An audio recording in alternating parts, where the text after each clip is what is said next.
اور آخر میں یہاں ایک آپ کی خیانت وہ بھی آپ کو بتا دوں مرزا صاحب. آپ نے کہا کہ صحیح مسلم کی حدیث پیش کرتے ہیں اللہ تبارک و تعالیٰ کے بلند ہونے پہ، کہتے ہیں کہ صحیح مسلم سے حدیث پیش کرتے ہیں. کون پیش کرتا ہے مرزا صاحب؟ ہم نے بیان کیا اہل سنت سارے پیش کرتے تھے، صحابہ تابعین تبع تابعین ائمہ دین کی کتابیں پڑھ کے دیکھیں مرزا صاحب اہل سنت کی، سب نے اللہ تبارک و تعالیٰ کی صفت علو پر، اللہ کے بلند ہونے پر، آسمانوں کے اوپر ہونے پر، زمین میں نہ ہونے پر دلائل میں یہ دلیل بنیادی طور پر پیش کی ہے جو صحیح مسلم کی. آپ کہتے ہیں صحیح مسلم سے حدیث پیش کرتے ہیں، ایسے کہہ رہے ہیں جیسے کچھ جاہل لوگ پیش کرتے ہیں، نعوذ باللہ. یہ تو محدثین سارے پیش کرتے ہیں، اہل سنت پیش کرتے تھے. کہتے ہیں کہ صحیح مسلم سے حدیث پیش کرتے ہیں کہ ایک لونڈی سے رسول اللہ صلی اللہ علیہ وسلم نے پوچھا این اللہ، اللہ کہاں ہے؟ تو اس نے انگلی سے آسمانوں کی طرف اشارہ کیا. تو چلو اب مذاق کرتے ہیں حدیث سے، کہتے ہیں تو چلو انگلی سے پاکستان میں اوپر کی طرف اشارہ کرتا ہوں تو میرے قدموں کے بالکل نیچے امریکہ ہے، امریکہ میں اگر کوئی آسمان کی طرف اشارہ کرے گا تو وہ زمین کی طرف ہو رہا ہوگا کیونکہ زمین گول ہے. پھر صحیح مسلم سے حدیث پیش کرتے ہیں، ایک لونڈی سے پوچھا کہ آپ صلی اللہ علیہ وسلم نے پوچھا کہ این اللہ، اللہ کہاں ہے؟ تو اس نے جو انگلی سے آسمانوں کی طرف اشارہ کیا. تو چلیں یہ انگلی سے آسمانوں کی طرف، تو پاکستان میں اگر میں انگلی سے اوپر کی طرف اشارہ کرتا ہوں تو میرے قدموں کے ایگزیکٹ نیچے امریکہ ہے. امریکہ میں اگر کوئی شخص جو ہے وہ آسمان کی طرف اشارہ کرے گا تو وہ میرے زمین کی طرف ہو رہا ہوگا کیونکہ زمین تو گول ہے. ادھر سے وہ کرے گا تو ادھر اشارہ ہوگا، ادھر سے کرے گا کھڑے ہو کے تو ادھر اشارہ ہوگا، ادھر سے کرے گا تو ادھر ہوگا، ادھر سے ادھر ہوگا. یعنی ایک حدیث کو مذاق کا نشانہ بنا لیا کہ آپ کی فکر پر پوری نہیں اتر رہی. تو آپ نے کہا کہ یہ تو پھر میں انگلی کی طرف اشارہ کرتا ہوں. پہلی بات تو یہ ہے کہ سائنٹیفکلی ابھی تک یہ ثابت نہیں ہو سکا قطعی اور یقینی طور پر کہ زمین گول ہے مرزا صاحب. آپ کو پتا ہے کہ بہت زیادہ سائنٹسٹ ایسے بھی ہیں جنہوں نے باقاعدہ اپنی ریسرچ پیش کی ہیں، بتایا ہے کہ زمین فلیٹ ہے، چپٹی ہے، گول نہیں ہے. لہٰذا آپ کس طرح یقینی اور قطعی طور پر کہہ سکتے ہیں؟ آپ کا تو یہ فیلڈ ہی نہیں ہے مرزا صاحب، فلکیات یا یہ جو اجرام فلکی ہیں، زمین، سورج، یہ آپ کی تو فیلڈ انجینئرنگ تھی. آپ تو اس میں بھی کوئی تیر نہیں مار سکے آج تک. بتائیں کیا ریسرچ آپ نے پیش کی ہے انجینئرنگ کے حوالے سے؟ کوئی بھی نہیں. دین میں ٹانگ اڑاتے ہیں جہاں آپ کو بالکل کوئی پتہ نہیں ہے، اور جس بارے میں آپ نے پڑھا، جس بارے میں آپ نے سمجھا، جس بارے میں آپ نے مہارت حاصل کی، اس میں آپ نے کام ہی نہیں کیا. تو میں یہ بتا رہا ہوں کہ زمین کے گول ہونے کا نظریہ حتمی نہیں ہے. آپ کیسے کہہ سکتے ہیں زمین گول ہے اور حدیث کو ٹھکرانے کے لیے دلیل کیا پیش کریں زمین گول ہے جو سائنٹیفکلی بھی ثابت نہیں ہو سکی. اور پھر کہتے ہیں امریکہ میں کھڑا شخص آسمان کی طرف انگلی اٹھائے گا تو زمین کی طرف ہو رہی ہوگی. لعنت اللہ علی الکاذبین. کیا امریکہ میں کوئی بندہ موجود ہے وہ انگلی اٹھائے اور بتائے کہ اس کی انگلی زمین کی طرف ہو رہی ہے، آسمان کی طرف ہو رہی ہے؟ نعوذ باللہ. حدیث کو اس طرح ریجیکٹ کرتے ہیں، اس طرح مذاق کا نشانہ بناتے ہیں، نعوذ باللہ مرزا صاحب. اچھا، ہم یہاں ایک بات جو بتانا چاہتے ہیں کہ مرزا صاحب آپ نے صحیح مسلم پر بھی جھوٹ بول دیا. ویسے تو بڑا کہتے ہیں انٹرنیشنل نمبرنگ کے مطابق، آپ ہمیں لوکل نمبرنگ یا انٹرنیشنل نمبرنگ صحیح مسلم کی دیں جس میں یہ لکھا ہو کہ لڑکی نے انگلی سے آسمانوں کی طرف اشارہ کیا. آپ نے کہا نا مرزا صاحب کہ لڑکی نے انگلی سے آسمانوں کی طرف اشارہ کیا، صحیح مسلم میں ہے. پھر صحیح مسلم سے حدیث پیش کرتے ہیں، ایک لونڈی سے پوچھا کہ آپ صلی اللہ علیہ وسلم نے پوچھا کہ این اللہ، اللہ کہاں ہے؟ تو اس نے جو انگلی سے آسمانوں کی طرف اشارہ کیا. حالانکہ صحیح مسلم میں قطعاً ایسا نہیں. اور صحیح مسلم تو کجا مرزا صاحب دنیا کی کسی کتاب میں ذخیرہ حدیث سارا کا سارا آپ الٹ پلٹ کر لیں، آپ کو کوئی ایک صحیح سند ایسی نہیں ملے گی کہ اس حدیث میں انگلی اٹھانے کا ذکر ہو لڑکی کا، کہ لڑکی نے انگلی کی طرف آسمانوں کی طرف اشارہ کیا. تو آپ نے جس بنیاد پر حدیث کو مذاق کا نشانہ بنایا وہ بالکل جھوٹ پر مبنی ہے. لڑکی نے انگلی اٹھائی نہیں ہے تو آپ امریکہ میں کھڑا کر کے کسی کو کیوں انگلی اٹھوا رہے ہیں؟ دلیل یہ دے رہے ہیں امریکہ میں کوئی انگلی اٹھائے گا، حالانکہ حدیث میں انگلی اٹھانے کا قطعاً ذکر نہیں ہے. صحیح مسلم اٹھا کر دیکھیں، بلکہ میں نے دعویٰ کیا ہے کہ دنیا کی کسی کتاب میں کوئی صحیح سند ایسی نہیں ہے جس میں اس حدیث میں انگلی اٹھانے کا لڑکی کا ذکر ہو. ہاں صحیح حدیث میں صحیح مسلم میں یہ ہے، اللہ کے رسول صلی اللہ علیہ وسلم نے فرمایا این اللہ، بتاؤ لونڈی اللہ کہاں ہے؟ تو اس نے کہا فی السماء، اللہ آسمانوں کے اوپر ہے. اس نے انگلی نہیں اٹھائی، اس نے کہا اللہ آسمانوں کے اوپر ہے، اللہ بلند ہے. اور اس سے پھر ائمہ دین نے جہمیوں کا رد کیا، جیسا کہ امام دارمی رحمہ اللہ، میں یہاں اگر پڑھ کے سناؤں گا تو بات بہت لمبی ہو جائے گی.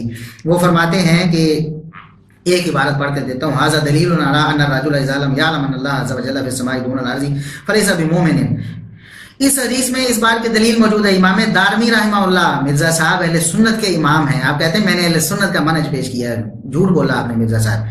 اہل سنت کے امام کیا فرماتے ہیں؟ اس حدیث میں دلیل ہے کہ کوئی شخص جب تک یہ نہ جان لے کہ اللہ تبارک و تعالیٰ آسمانوں کے اوپر ہے، زمین میں نہیں ہے، دون الارض، اللہ زمین میں نہیں ہے، جب تک یہ عقیدہ نہ بنا لے فلیسا بمومن، مومن ہی نہیں ہو سکتا۔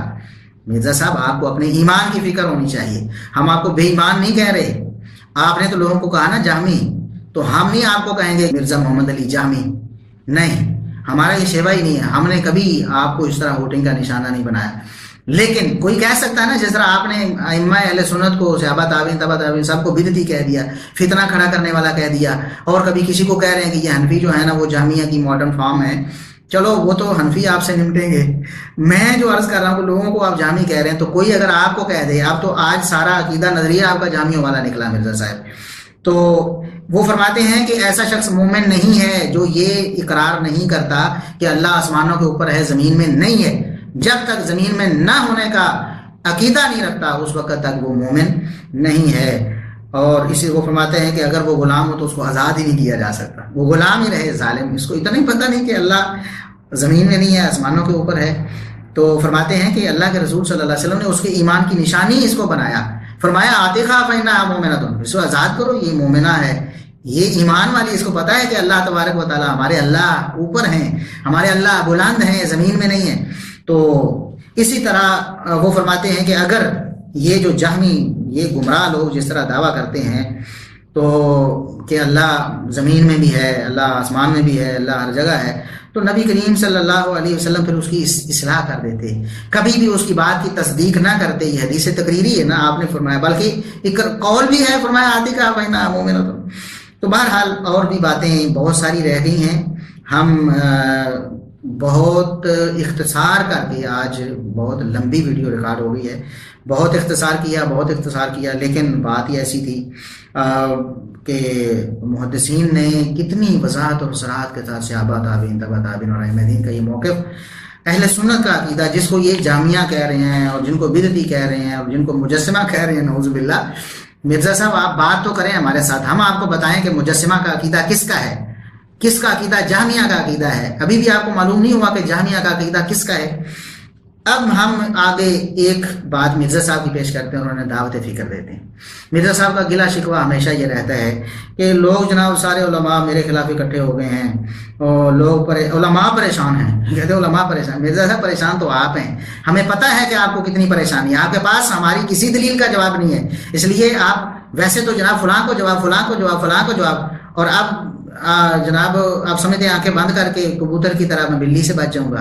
آپ اس طرح بچ نہیں سکتے، لوگ گھاس نہیں کھاتے ہیں، لوگوں کو عقل ہے، اللہ کے فضل و کرم سے جب دلائل کے ساتھ ضربیں پڑتی ہیں آپ کی فکر پر، آپ کے عقیدے پر، آپ کے نظریے پر، وہ لوگوں کے جو عقیدت کے بت ہیں پاش پاش ہو رہے ہیں اللہ کے فضل و کرم سے۔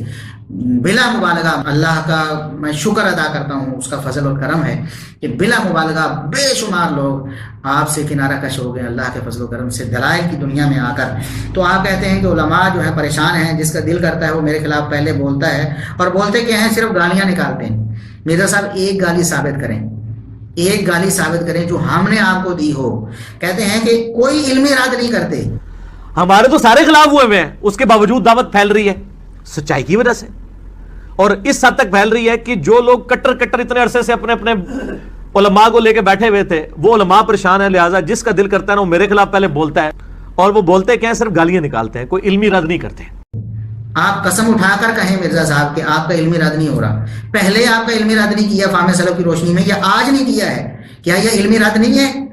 ابھی آپ کا گلہ یہ ہے کہ علمی رد نہیں کرتے، اب ہو گیا نا علمی رد، صحابہ کے بارے میں آپ کے عقیدے پر بھی علمی رد ہو گیا، یہ اللہ تبارک و تعالیٰ کی صفت معیت اور صفت علو کے بارے میں، مخلوق سے جدا ہونے کے بارے میں بھی علمی رد ہو گیا آپ کا۔ سلف صالحین کے اقوال، صحابہ تابعین تبع تابعین اور ائمہ دین کے اہل سنت کے اقوال پیش کرتے ہوئے درمیان میں کچھ دلائل بھی آ گئے، جو آپ کہتے ہیں نا دلیل سے عقیدہ ہوتا ہے، عقیدہ تو دلیل سے بنتا ہے، تو اللہ کے فضل و کرم سے سلف صالحین کا عقیدہ، صحابہ تابعین ائمہ دین کا عقیدہ دلیل پر مبنی تھا۔